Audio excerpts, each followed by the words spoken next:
நண்பர்கள் அனைவருக்கும் வணக்கம்.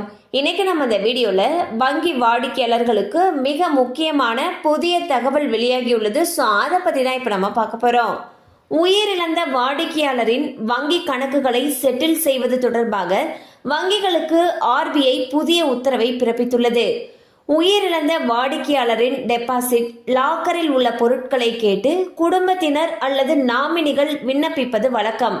அந்த விண்ணப்பங்களை 15 நாட்களுக்குள் பரிசீலித்து உரியவர்களுக்கு வழங்க வேண்டும். தாமதமாகும் நாட்களுக்கு 4% ஆண்டு வட்டியை கணக்கிட்டு வழங்க வேண்டும் என்று கூறியுள்ளது.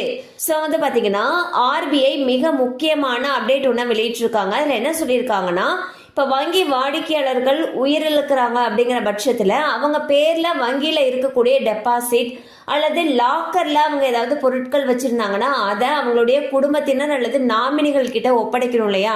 ஸோ அதை 15 நாட்களுக்குள் பண்ணணும்னு சொல்லியிருக்காங்க. அப்படி 15 நாட்களுக்குள் பண்ணலைங்கிற பட்சத்தில் தாமதமாகும் நாட்களுக்கு 4% ஆண்டு வட்டி போட்டு கொடுக்கணும்னு சொல்லியிருக்காங்க.